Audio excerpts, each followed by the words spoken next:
Le travail, c'est la santé.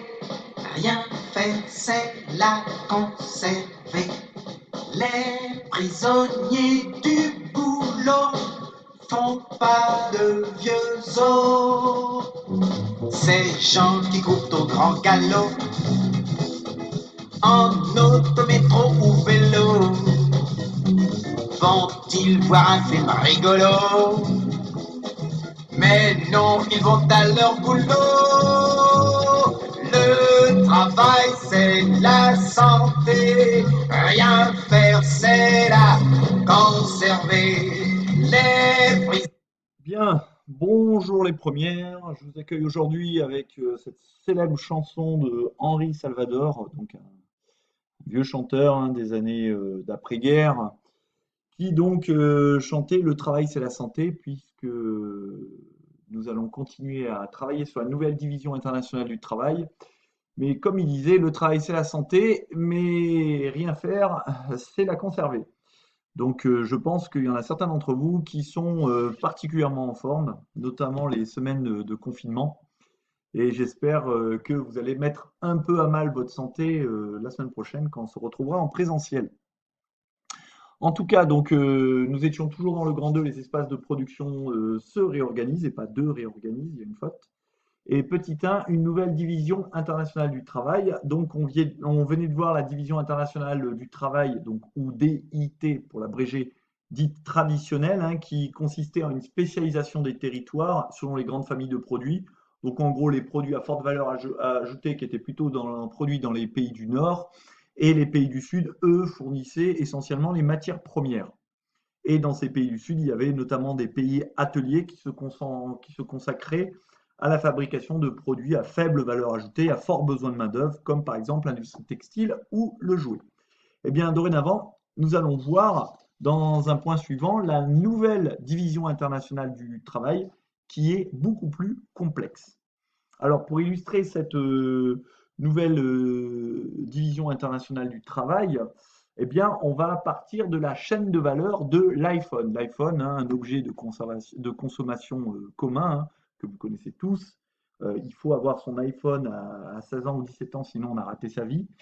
Bref, passons sur la mode des smartphones, notamment des smartphones hors de prix dont on n'utilise pas 5% des capacités.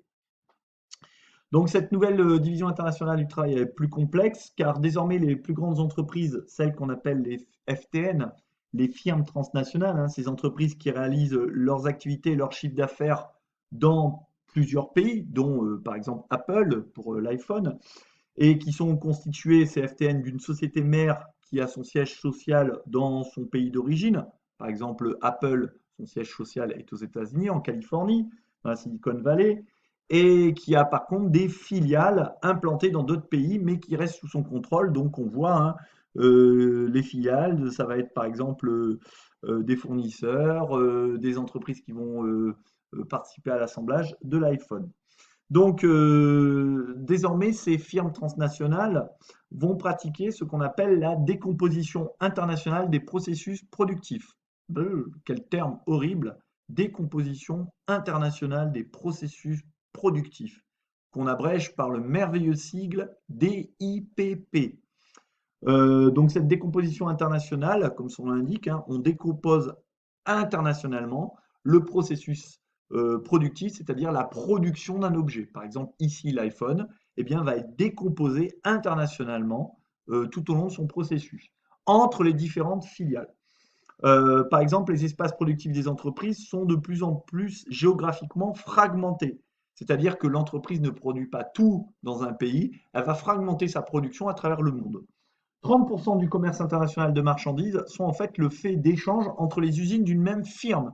Donc, par exemple, dans 30% du commerce international des marchandises, on va avoir, par exemple, la part de la fabrication de l'iPhone. Eh bien, certaines pièces vont être fabriquées dans des pays qui ne sont pas les mêmes pays où elles vont être, comment dire, assemblées. Donc, ça va contribuer à l'augmentation du commerce de marchandises. Et ça représente quand même 30% du commerce international de marchandises. Ainsi, donc, les pièces qui composent l'iPhone sont fabriquées dans un minimum de 8 pays. Donc, 8 pays, pardon, différents avant d'être assemblés en Chine. Donc, en Chine, c'est le lieu d'assemblage, hein, avec les entreprises notamment Foxconn, Pegatron, Wistron. Donc, ce sont des entreprises taïwanaises qui opèrent en Chine. Par contre, l'extraction des matières premières se fait également en Chine, mais aussi en Australie, en République démocratique du Congo, en Zambie, au Brésil, au Chili. Donc, c'est notamment des terres rares, par exemple, des minerais rares comme le lithium, le cuivre, le cobalt, donc qui ne sont pas extraits aux États-Unis. Les principaux composants, l'écran, mémoire, gyroscope, batterie, processeur, Wi-Fi, circuit imprimé, vont être fabriqués au Japon, en Corée du Sud, en Europe occidentale, aux États-Unis, en Indonésie, et tout cela va être assemblé donc en Chine par l'entreprise Foxconn. Et ces différents éléments, donc de la conception qui va être faite aux États-Unis, la conception elle va être faite par les ingénieurs. C'est les ingénieurs qui vont imaginer les nouvelles technologies de l'iPhone 32 avec un écran de 36 pouces, un appareil photo qui fait des photos magnifiques, une capacité de mémoire extraordinaire, des trucs tactiles, etc. Tout ça, ça va être conçu par les ingénieurs de la Silicon Valley, là où il y a le siège d'Apple, donc en Californie. Et puis donc vous voyez, eh bien, la fabrication de l'iPhone va faire appel et mettre en relation de très nombreux territoires dans le monde. Et l'idée, c'est de construire ce qu'on appelle une chaîne de la valeur ajoutée. Alors, chaîne de la valeur ajoutée, vous avez la définition page 120 de votre manuel, hein. C'est la segmentation du processus de production d'un même produit en de multiples tâches qui vont être effectuées par des entreprises réparties dans différentes régions du monde. Donc, c'est ce que je vous expliquais. Et cette chaîne de la valeur ajoutée, eh bien, vous pouvez la trouver sur le diaporama. Elle est présente sous cette forme. Vous auriez été en classe, je vous aurais donné la chaîne de la valeur de l'iPhone à compléter à partir de cette carte, justement. Et en fait, je vous ai mis dans le cours, hein, la correction parce que malheureusement, il faut qu'on avance. Et je suis censé vous avoir euh, pas mal de temps aujourd'hui, 2 heures pour une classe. Donc, ça part ici, on a euh, l'extraction des matières premières. Ensuite, là, on va voir donc l'extraction des matières premières, hein, principalement donc en Afrique, en Chine, en Amérique du Sud. La transformation des matières premières qui vont être transformées, par exemple le cuivre, le cobalt, vont être transformées eh bien, en microprocesseurs. La production des composants, l'assemblage des composants, l'assemblage qui va être fait pardon, en Chine par l'entreprise Foxconn, la distribution du produit dans les Apple Store. Donc les Apple Store, il y en a par exemple 113 en Europe occidentale, il y en a 50 en Chine, donc c'est les magasins qui distribuent exclusivement des produits Apple. Euh, la vente des produits, donc par ces centres de distribution, ces Apple Store. Et puis ça crée donc des bénéfices. Ces bénéfices qui vont servir à l'entreprise pour financer la recherche, qui vont permettre à l'entreprise de faire des investissements directs à l'étranger, et donc de faire évoluer la conception du produit. Et on recommence. Extraction des matières premières, transformation des matières premières, production de composants, assemblage des composants, distribution des produits, vente de produits, et c'est un cercle qui se reproduit à l'infini, en quelque sorte. Alors de plus, on peut remarquer que les entreprises aujourd'hui, elles externalisent de plus en plus, c'est-à-dire qu'elles sous-traitent une partie de leur production, notamment les activités les moins valorisées, c'est-à-dire les activités qui ont le moins de valeur, comme par exemple la fabrication. La fabrication, ça ne fait pas gagner beaucoup d'argent à l'entreprise, donc elle le sous-traite et elle le sous-traite notamment à l'étranger. Une entreprise comme Apple va sous-traiter la production de certains produits, hein, comme par exemple les principaux composants, ça va être sous-traité à des pays comme la Corée du Sud, le Japon, l'Indonésie, par exemple l'Europe occidentale. Euh, L'externalisation, en fait, hein, ça veut dire, c'est un terme synonyme ou voisin de sous-traitance. Donc, c'est pour une entreprise transférer une partie de ses activités vers une autre entreprise. on parle d'externalisation, on parle de sous-traitance. Et ça concerne principalement, comme je vous dis, des productions qui n'ont pas beaucoup de valeur ajoutée. Alors les entreprises gardent quand même souvent dans leur pays d'origine les activités qu'on appelle les activités stratégiques, qui sont justement à forte valeur ajoutée. Ça va être par exemple la recherche, le financement, le marketing. Vous savez, le marketing, hein, c'est tout ce qui consiste à mettre en valeur le produit, à dessiner une nouvelle ergonomie de votre smartphone. Donc le marketing, la conception, la recherche, la finance, tout cela, ça reste généralement dans le pays d'origine, donc en l'occurrence pour l'iPhone, ça reste aux États-Unis et principalement dans la Silicon Valley, c'est-à-dire en Californie.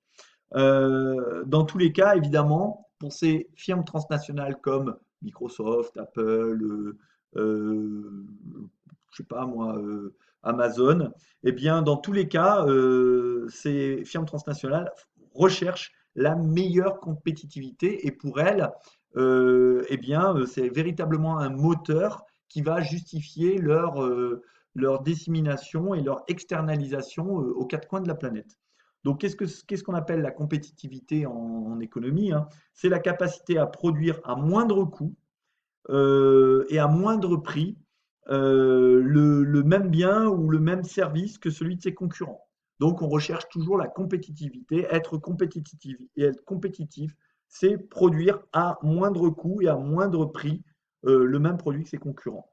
Euh, alors, il y a également au sein de cette compétitivité, il y a la compétitivité hors prix, qui est la capacité de produire un bien ou un service de meilleure qualité qui va être plus innovant. Donc, on est toujours dans la recherche de ce qu'on appelle la compétitivité. Alors, par rapport à cette nouvelle division internationale du travail plus complexe, il y a des conditions de réussite et il y a aussi des limites.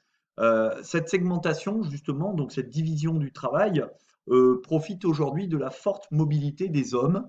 Les hommes sont beaucoup plus mobiles, hein, du fait notamment aussi de la diminution de la libre circulation, par exemple, des hommes dans certains espaces géographiques comme l'Union européenne, du fait aussi du transport mondial qui s'est démocratisé. Donc les hommes sont plus mobiles, les capitaux également, donc le financement est plus mobile. Il y a également une plus forte mobilité des services et des marchandises. Mais par contre, les territoires sont inégalement attractifs. Ils sont inégalement attractifs pour les activités de fabrication, par exemple. Ça va dépendre du faible coût de la main-d'œuvre, de la fiscalité. Plus la fiscalité est faible,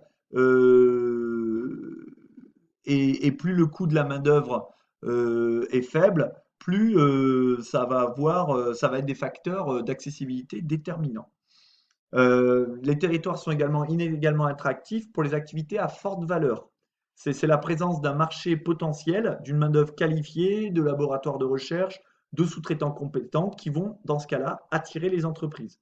Donc, pour les activités à forte valeur, il faut la présence d'un marché potentiel, je me répète, d'une main-d'œuvre qualifiée, de laboratoires de recherche, de sous-traitants compétents pour pouvoir attirer les entreprises. Alors que pour les activités de fabrication, là, on va plutôt rechercher le faible coût de la main-d'œuvre et la fiscalité faible. Donc, vous voyez, on ne recherche pas la même chose, donc les territoires sont inégalement attractifs.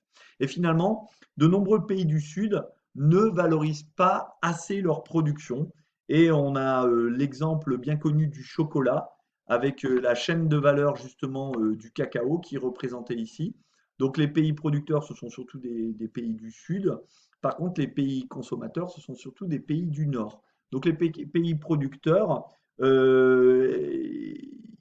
vont, ce sont essentiellement donc des pays du Sud et principalement les deux premiers, c'est la Côte d'Ivoire et le Ghana en Afrique, mais ce sont surtout des petits exploitants qui vendent leurs fèves de cacao, hein. Les fèves sont extraites d'une cosse, donc une cosse qui pousse sur un cacaoyer. Et dans les pays consommateurs, eh bien, on trouve les négociants en transformation, transformateurs qui vont faire la poudre, la pâte de beurre, les fabricants de produits chocolatés, la vente et les marchés de consommateurs. Et toutes ces étapes qui sont sources de bénéfices, eh bien, elles se déroulent pardon, en fait dans les pays développés et il n'y a rien en fait pour les pays producteurs. Donc la chaîne de valeur du cacao montre bien l'exemple d'un produit qui n'est pas assez valorisé pour les pays du Sud et qui profite essentiellement aux pays du Nord.